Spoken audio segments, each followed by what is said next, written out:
नमस्कार, आप देख रहे हैं संसद टीवी। मैं हूं आपके साथ अमृता चौरसिया। स्वागत है आपका आज की खबर में। दिखाएंगे आपको देश दुनिया की बड़ी खबरें, खेल जगत की सुर्खियां और मौसम का हाल भी। लेकिन सबसे पहले नजर हेडलाइंस पर। ब्रिटेन की प्रधानमंत्री लिज ट्रस का इस्तीफा, महज 45 दिन में छोड़नी पड़ी कुर्सी। आर्थिक संकट के कारण बना राजनीतिक दबाव। केवड़िया में प्रधानमंत्री और यूएन महासचिव ने लॉन्च किया मिशन लाइफ अभियान। कम इस्तेमाल, दोबारा इस्तेमाल और पुनर्चक्रण के सिद्धांत को अपनाने की प्रधानमंत्री की सलाह। प्रधानमंत्री ने गुजरात के तापी जिले को दी विकास परियोजनाओं की सौगात। कई विकास परियोजनाओं का किया उद्घाटन और शिलान्यास। निवेशकों के लिए अनुकूल माहौल बनाने पर रक्षा मंत्री राजनाथ सिंह का जोर। गांधीनगर में 12वें डिफेंस एक्सपो में संबोधन। कहा, 2025 से वार्षिक $5 अरब का रक्षा निर्यात करने का लक्ष्य। जम्मू कश्मीर में मौसम की पहली बर्फबारी। गुलमर्ग समेत ऊंचाई वाले इलाकों में बर्फ से ढके पहाड़। पश्चिम बंगाल में 25 अक्टूबर को साइक्लोन देगा दस्तक।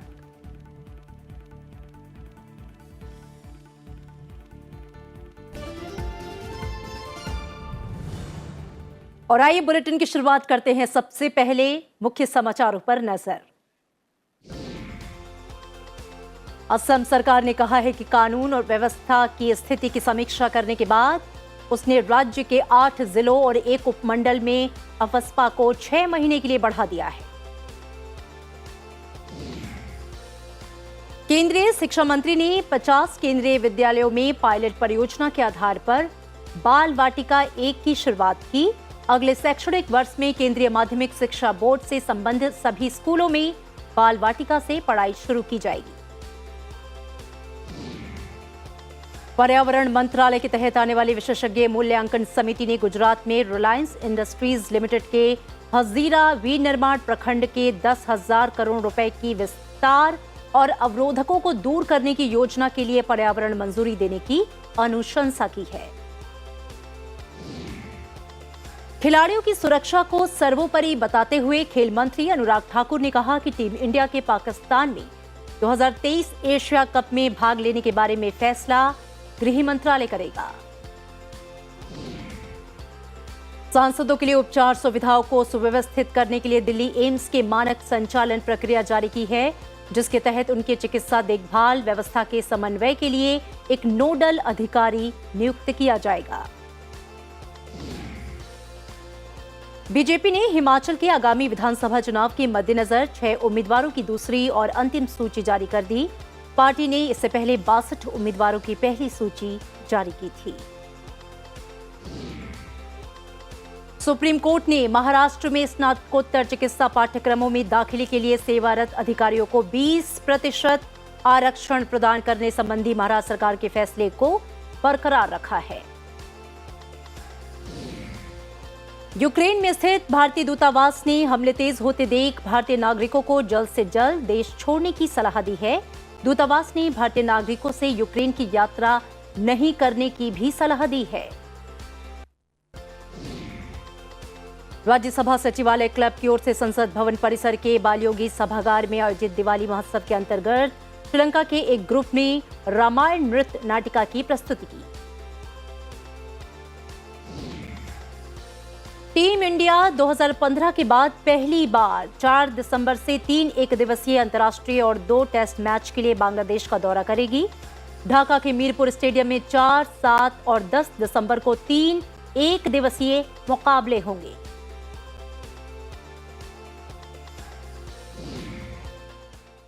और आइए बुलेटिन की शुरुआत इस वक्त की बड़ी खबर के साथ। ब्रिटेन की प्रधानमंत्री लिज ट्रस ने कंजर्वेटिव पार्टी में अपने नेतृत्व के खिलाफ खुली बगावत के बाद पद से इस्तीफा दे दिया। लिज ट्रस के लिए मुश्किलों का दौर तब शुरू हुआ जब वित्त मंत्री क्वाजी क्वार्टेग ने 23 सितंबर को मिनी बजट पेश किया था और इस बजट ने वित्तीय बाजारों में हलचल पैदा कर दी। इससे पहले लिज ट्रस को प्रधानमंत्री पद से हटाने की मुहिम शुरू हुई थी और कई सांसदों ने खुलकर उनका इस्तीफा मांगा था। बुधवार को ब्रिटेन की गृह मंत्री सुएला ब्रेवरमैन ने अपने पद से इस्तीफा दिया था। लिज ट्रस सिर्फ 45 दिनों के लिए प्रधानमंत्री के पद पर रहीं। ये ब्रिटेन में किसी भी प्रधानमंत्री का सबसे छोटा कार्यकाल है। I recognise, though, given the situation, I cannot deliver the mandate on which I was elected by the Conservative Party. I have therefore spoken to His Majesty the King to notify him that I am resigning as leader of the Conservative Party. और आइए सीधा रुक कर दे मेरे सहयोगी अखिलेश सुमन का। Akhilesh ji, Britain की प्रधानमंत्री लिज ट्रस का इस्तीफा, सबसे पहले आपसे ये समझना चाहेंगे कि वो परिस्थितियां, वो कारण क्या रहे जो इस इस्तीफे की वजह बने।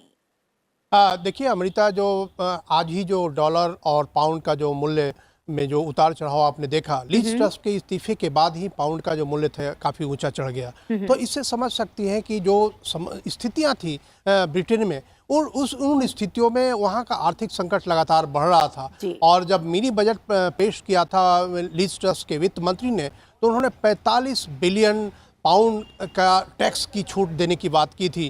और उस टैक्स छूट देने में वो पैसा कहां से आएगा, इसकी कोई व्यवस्था नहीं थी। और इसके कारण पाउंड के मूल्य लगातार नीचे आ रहे थे। और पूरे जो दुनिया में तो था ही, ब्रिटेन में आर्थिक संकट काफी गहराने लगा था। और इसकी वजह से कंजर्वेटिव पार्टी के अंदर बौखलाहट बढ़ गई थी। और अगर लिज ट्रस आज इस्तीफा नहीं देती तो पूरी योजना ये थी कि 100 से ज्यादा कंजर्वेटिव सांसद उनके खिलाफ अविश्वास प्रस्ताव लाना चाह रहे थे। लेकिन एक समस्या ये थी कि 1922 एक कमेटी है, उस कमेटी के मुताबिक अगर 1 साल के अंदर कोई अविश्वास प्रस्ताव पेश करेगा तो वो अविश्वास प्रस्ताव नहीं माना जाएगा। और ऐसी स्थिति में एक संवैधानिक संकट खड़ा हो सकता है कि आपके सांसदों का विश्वास नहीं और आप प्रधानमंत्री बनी हुई है। इसलिए लिज ट्रस ने सूझबूझ का परिचय देते हुए ईमानदारी से अपने पद से इस्तीफा दे दिया। और निश्चित तौर पर कह सकते हैं कि एक ऐसी स्थिति में उन्होंने इस्तीफा दिया है जिस समय कंजर्वेटिव पार्टी खुद अपने अस्तित्व के संकट से गुजर रही है और आगे का रास्ता उनके लिए काफी कठिन होने वाला है। बिल्कुल अखिलेश, अगला सवाल मेरा यही था कि आगे का रास्ता क्या होगा। आर्थिक संकट और इस राजनीतिक अस्थिरता के बीच ब्रिटेन की आगे की राह कैसे होगी, कैसे तय की जा सकती है?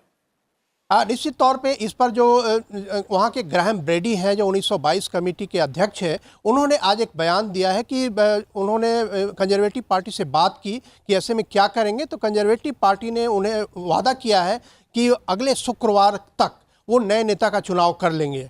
और नए नेता के चुनाव में पुरानी प्रक्रिया अपनाई जाएगी या कोई कंसेंसस उम्मीदवार खड़ा करने की कोशिश की जाएगी, इसके लिए प्रयास शुरू कर दिए गए हैं। और निश्चित तौर पे कह सकते हैं कि वहाँ 4-5 नाम ऐसे हैं जिस पर लोग विचार कर रहे हैं। और उसमें सबसे आश्चर्यजनक बात यह है कि बोरिस जॉनसन, जो पूर्व प्रधानमंत्री थे, जिनके इस्तीफे के बाद लिज ट्रस आई थी प्रधानमंत्री बनकर, उन्होंने भी सूत्रों से के हवाले से खबर मिल रही कि उन्होंने भी प्रधानमंत्री बनने की इच्छा जाहिर की है। उसके अलावा सुएला जो ब्रेवरमैन है, जो गृह मंत्री थी वहाँ की, जिन्होंने इस्तीफा दिया माइग्रेशन पॉलिसी पे भारत के खिलाफ बयान देने के कारण, वो भी कह रही हैं कि वो भी चुनाव लड़ सकती हैं। उसके अलावा देखिए ऋषि सुनक, जो लिज ट्रस के बाद सबसे ज़्यादा मत आए थे उन्हें कंजर्वेटिव पार्टी के वोटिंग में, वो भी चुनाव लड़ सकते हैं या वो भी एक उम्मीदवार हैं। पेनी मॉर्डेंट हैं, पेनी मॉर्डेंट भी तीसरी उम्मीदवार थी वहाँ कंजर्वेटिव पार्टी के चुनाव में, तो वो भी चुनाव लड़ सकती हैं। तो उसके अलावा एक बेन वेलेस हैं जो रक्षा मंत्री थे। बेन वेलेस के बारे में भी कहा जाता है कि वो मॉडरेट है। बिल्कुल अखिलेश, बहुत शुक्रिया इस पूरी जानकारी के लिए, विस्तार से हमें बताने के लिए। तो विकट परिस्थितियां ब्रिटेन में, लेकिन देखना दिलचस्प होगा कि आर्थिक संकट के बीच वहां की राजनीतिक तस्वीर क्या उभर कर सामने आती है। अगली खबर का रुख करेंगे। प्रधानमंत्री नरेंद्र मोदी और संयुक्त राष्ट्र के महासचिव एंटोनियो गुटेरेस ने मिशन लाइफ की शुरुआत की। ये एक ऐसा वैश्विक कार्य योजना है जिसका उद्देश्य जलवायु परिवर्तन के विनाशकारी असर से ग्रह को बचाना है। इस मिशन को ऐसे समय में शुरू किया गया है जब अगले महीने संयुक्त राष्ट्र जलवायु के मुद्दे पर विशाल बैठक का आयोजन कर रहा है। मिशन लाइफ में जीवन शैली में बदलाव के लिए अनेक सुझाव हैं जिन्हें जलवायु अनुकूल व्यवहार के तौर पर अपनाया जा सकता है। प्रधानमंत्री और एंटोनियो गुटेरेस ने संयुक्त रूप से मिशन लाइफ को इसके लोगो और टैगलाइन के साथ लॉन्च किया। इस मौके पर प्रधानमंत्री ने कहा कि मिशन लाइफ लोगों के अनुकूल ग्रह के विचार को मजबूत करेगा। मिशन लाइफ P3 की अवधारणा को मजबूत करेगा। P3 यानी प्रो प्लेनेट पीपल। आज हम एक ऐसी दुनिया में जी रहे हैं जहां इस बात की चर्चा रहती है कि कौन किस देश या गुट के साथ है और कौन किस देश या गुट के खिलाफ है। लेकिन मिशन लाइफ धरती के लोगों को प्रो प्लेनेट पीपल के तौर पर जोड़ता है, उनको अपने विचार से समाहित करता है, एक कर देता है। ये लाइफस्टाइल ऑफ द प्लेनेट, ये lifestyle of the planet, for the planet and by the planet की मूल सिद्धांत पर चलता है। वहीं संयुक्त राष्ट्र महासचिव एंटोनियो गुटेरेस ने कहा कि कुछ हफ्तों में विश्व नेता COP27 की बैठक के लिए मिस्र में एकत्रित होंगे, जो पेरिस जलवायु संधि के सभी पहलुओं पर कार्रवाई के लिए दोबारा भरोसा जताने के लिए अहम राजनीतिक अवसर होगा। We also need to be speaking up and demanding the leaders to support clean, green lifestyles and ambitious climate action. This is the mission of the Lifestyles for the Environment initiative that I hope can spread throughout the world. Dear friends, I am immensely encouraged by the commitment that India has made to pursue environmentally sound policies.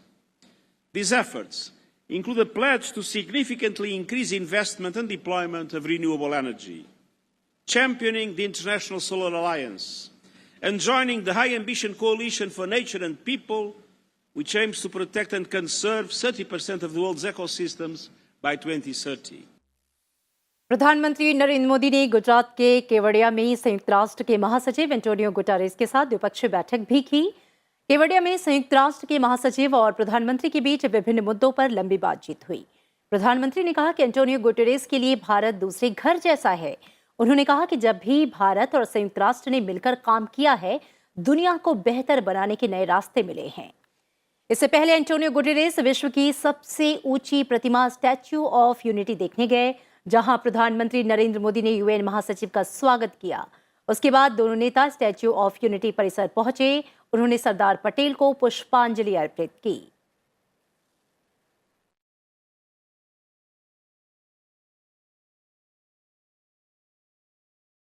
संयुक्त राष्ट्र महासचिव Antonio Guterres ने मोढेरा का दौरा किया। मेहसाणा जिले में स्थित मोढेरा में सबसे पुराना सूर्य मंदिर है। मोढेरा को हाल ही में देश का पहला 24 घंटे सौर ऊर्जा संचालित गांव घोषित किया गया है।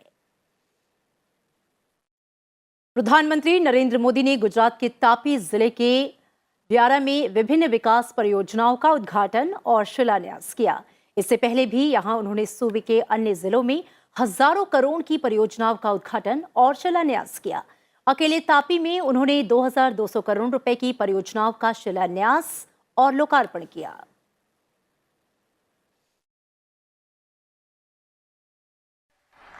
खाली तमे तापीમાં વ્યારા કે સુરત વયું નહીં, તમે મુંબઈ હો, કલકત્તા હો, દિલ્હી હો, ક્યાંય પણ થઈ જાય તો એ લગડીની જેમ પેલું કાર્ડ તમને કામ આવે। કાર્ડ બતાવો, મોદી સાહેબનો ફોટો જુએ ને, દરવાજા ખુલ્લા। ભાઈઓ, ગરીબો માટે આ કામ અમે કરીએ છીએ।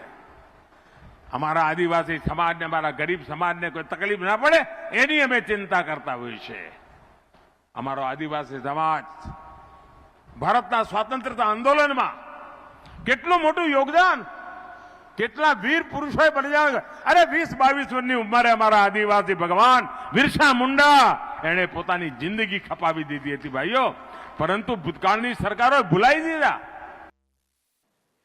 रक्षा मंत्री राजनाथ सिंह ने कहा है कि केंद्र सरकार की कोशिश 2025 तक रक्षा उत्पादन कारोबार को 22 अरब डॉलर तक ले जाने की है। गांधीनगर में चल रहे डिफेंस एक्सपो 2022 के तहत रक्षा के लिए निवेश कार्यक्रमों को संबोधित करते हुए रक्षा मंत्री राजनाथ सिंह ने निवेशकों से अपील की कि वे मुद्दों के समाधान के लिए बिना किसी झिझक के उनसे या रक्षा मंत्रालय के अधिकारियों से संपर्क करें। रक्षा मंत्री ने निजी क्षेत्र के निवेशकों से अपील की कि वे आगे आएं और भारतीय रक्षा उद्योग में निवेश करें, क्योंकि ये इस समय अहम मुकाम पर है। उन्होंने कहा कि बड़े उद्योग ही नहीं, स्टार्टअप और एमएसएमई भी अब रक्षा के क्षेत्र से जुड़े हैं और रक्षा क्षेत्र के लिए ये स्वर्णिम काल है। राजनाथ सिंह ने कहा कि केंद्र सरकार ने रक्षा क्षेत्र में स्थानीय उत्पादन के लिए कई कदम उठाए हैं और सुधार किए हैं। मेरा विश्वास है कि नई ऊर्जा के साथ आगे बढ़ रही इंडियन डिफेंस इंडस्ट्री में ग्रोथ की अपार संभावनाएं हैं। आज पूरा विश्व भारत को आशा और विश्वास की निगाहों से देख रहा है। भारत आज दुनिया की जरूरतों को पूरा करने की दृष्टि से आगे बढ़ रहा है। निश्चित ही डिफेंस सेक्टर भी हमारा उसका अपवाद नहीं है, बल्कि मैं कहूंगा डिफेंस सेक्टर उसमें एक इंपॉर्टेंट रोल प्ले कर रहा है। गुजरात के गांधीनगर में चल रहे डिफेंस एक्सपो के कामकाजी दिनों का आज समापन हो गया। कल से डिफेंस एक्सपो को जनता के लिए खोल दिया जाएगा। ये डिफेंस एक्सपो कामकाज के लिहाज से कितना महत्वपूर्ण रहा, इस पर रक्षा सचिव अजय कुमार से खास बातचीत की हमारे संवाददाता नवविक्रम सिंह ने। ये डिफेंस एक्सपो का आयोजन कितना मददगार रहा रक्षा उत्पादन के क्षेत्र में भारत के शक्ति प्रदर्शन को लेकर? ये डेफ एक्सपो 2022 अब तक का सबसे बड़ा डेफ एक्सपो रहा। इसमें पहले से बहुत ज़्यादा लोगों ने भाग लिया। लगभग पिछले डेफ एक्सपो से करीब 35% ज़्यादा भाग लिया। यहाँ पे बहुत सारे एग्रीमेंट्स हुए, 451 MOUs और एग्रीमेंट हुए। ये दर्शाता है कि जो है ये डेफ एक्सपो पूरी तरह से सफल रहा। सर, एक और सवाल रक्षा के क्षेत्र में आत्मनिर्भरता को लेकर पूछना चाहूँगा कि हम अब किस दिशा में अब जा रहे हैं, क्योंकि बीते सालों में हम देखें कई नई नीतिगत बदलाव किए गए अब, और भविष्य किस तरीके से देखते हैं? मेरे को लगता है आत्मनिर्भरता के डायरेक्शन में हम लोग तेज़ी से बढ़ रहे हैं। आज बहुत सारे कदम सरकार ने पॉलिसी इनिशिएटिव्स उठाए हैं। हमारे स्टार्टअप्स, MSME सब इस क्षेत्र में काम कर रहे हैं। तो आने वाले समय में हम निश्चित तौर से आत्मनिर्भरता की तरफ और तेज़ी से आगे बढ़ेंगे। लोकसभा अध्यक्ष ओम बिरला ने आज संसद के नए भवन के निर्माण कार्य का निरीक्षण किया। इस मौके पर उन्होंने वहां काम कर रहे श्रमिकों को दीपावली की शुभकामनाएं दी।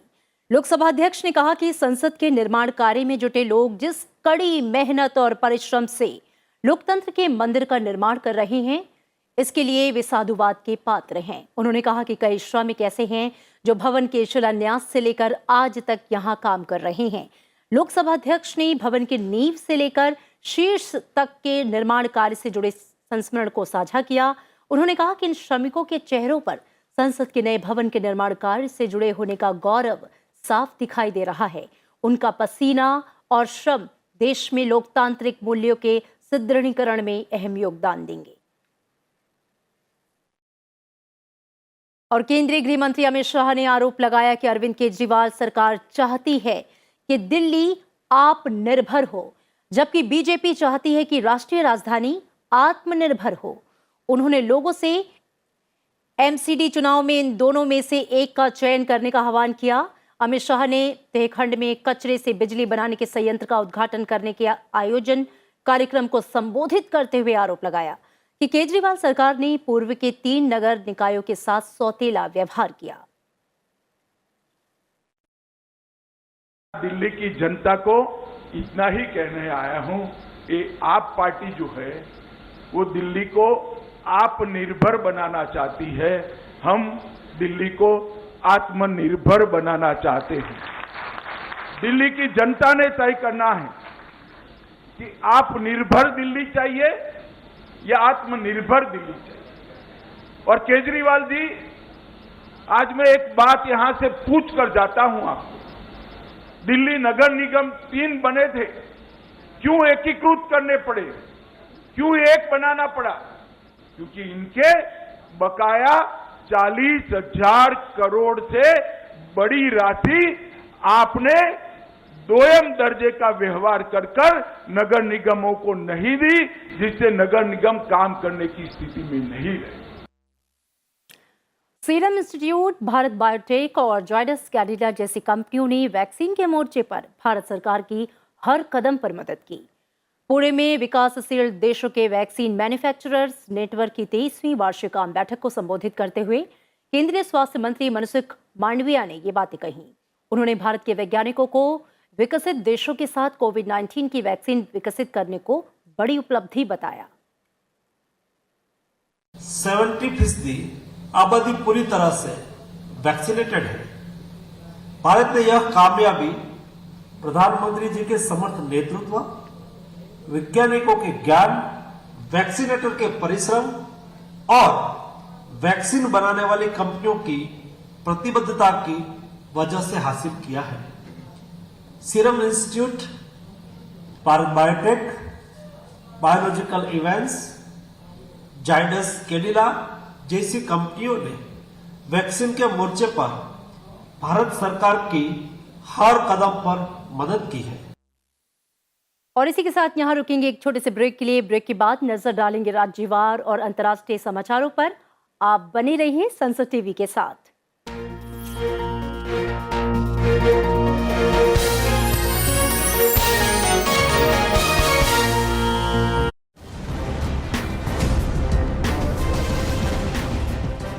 हमके लोग भैया भैया कहत रहलन और भैया भोजपुरी इंडस्ट्री बना के पूरा दुनिया के जनवा देलस। और वो भैया आपके सामने खड़ा बा। आज वह भैया सुपरस्टार बन गई। 1 लाख लोगों के रोजगार देना, अनगिनत सुपरस्टार आ गई। यह भैया के दिमाग के मेहनत से, ताकत से एगो लड़ाका जो हम योद्धा है। आज पूरा विश्व में जब कह रहे कि जिंदगी झंड बा फिर भी घमंड बा और हर हर महादेव तो नारा गूंजल और पूरा देश जान गए कि भैया आ गई।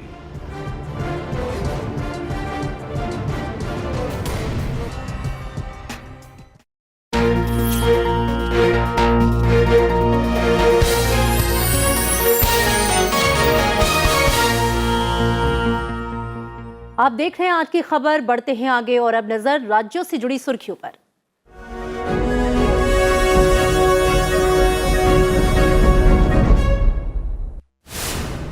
प्रधानमंत्री नरेंद्र मोदी शनिवार को 10 लाख कर्मियों के लिए नियुक्ति अभियान की शुरुआत करेंगे। इस अभियान को रोजगार मेला नाम दिया गया है।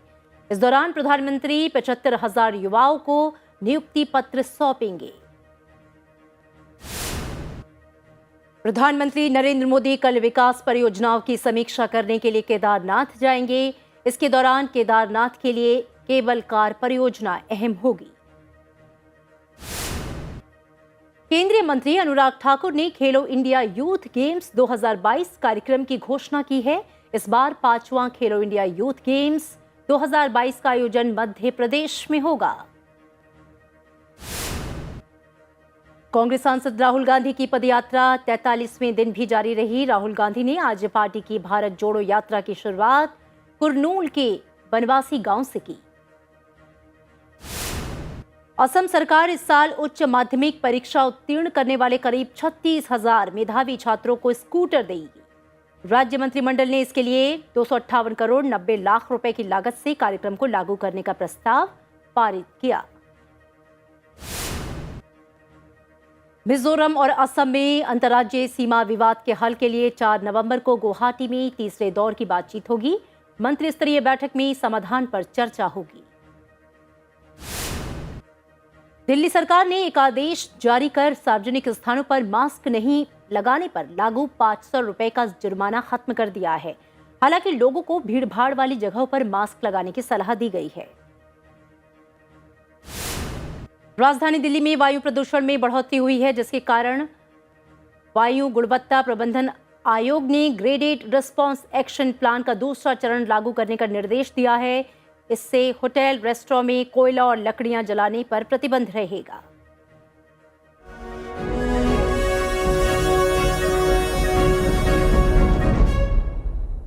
कश्मीर के ऊंचाई वाले इलाकों में बर्फबारी और मैदानी इलाकों में बारिश के कारण घाटी में निर्धारित समय से पहले सर्दी का मौसम शुरू हो गया। गुलमर्ग, सोनमर्ग, गुरेज और करनाह समेत कश्मीर के कई इलाकों में भारी बर्फबारी हुई। गुलमर्ग में 2 इंच से अधिक बर्फ की मोटी चादर बिछ गई। बर्फबारी की वजह से तापमान में कई डिग्री की गिरावट आई। ऊंचाई वाले इलाकों में भारी बर्फबारी के बाद पुंछ और राजौरी को दक्षिण कश्मीर के शोपिया से जोड़ने वाले मुगल रोड को बंद कर दिया गया। मौसम विभाग ने मुताबिक बंगाल की खाड़ी के ऊपर बन रहा संभावित चक्रवात 25 अक्टूबर को ओडिशा के तट को छोड़ पश्चिम बंगाल, बांग्लादेश के तट से टकरा सकता है। आईएमडी ने एक बयान जारी कर बताया कि बंगाल की खाड़ी में कम दबाव वाला एक क्षेत्र बन रहा है और अगले 4 दिन में इसके तीव्र होकर चक्रवाती तूफान में तब्दील होने की आशंका है। ये धीरे धीरे उत्तर पूर्व की ओर बढ़ेगा और 25 अक्टूबर को ओडिशा से बचते हुए पश्चिम बंगाल और बांग्लादेश के तट से टकराएगा।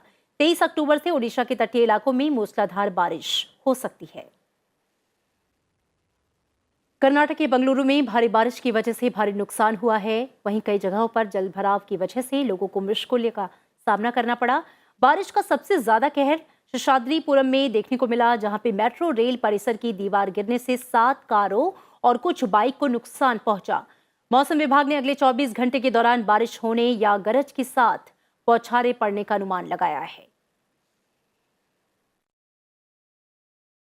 और अब खबरें अंतर्राष्ट्रीय जगत से।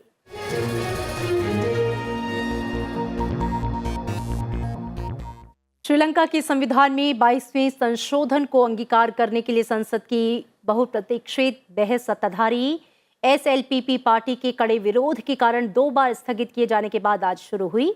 इस संशोधन का उद्देश्य कार्यकारी राष्ट्रपति के ऊपर संसद को सशक्त बनाना है। बहस पहले 6 अक्टूबर और 7 अक्टूबर के लिए तय की गई थी, लेकिन इसे स्थगित कर दिया गया क्योंकि प्रधानमंत्री दिनेश गुणवर्धने ने सदन को बताया कि सरकार विपक्ष के विचारों को सार्थक कवायद बनाने के लिए और अधिक चर्चा करेगी।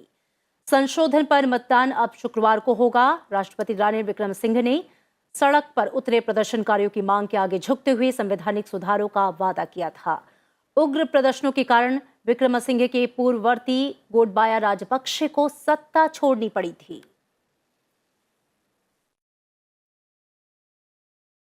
और इन खबरों के साथ फिलहाल बुलेटिन में इतना ही, और हर रोज की तरह चलते चलते आपको छोड़ जाते हैं लॉस एंजलिस में केकलैंड आर्ट गैलरी की मनमोहक तस्वीरों के साथ। आप इन तस्वीरों का लुत्फ उठाइए। रखिए अपना ख्याल, दीजिए इजाजत। नमस्कार।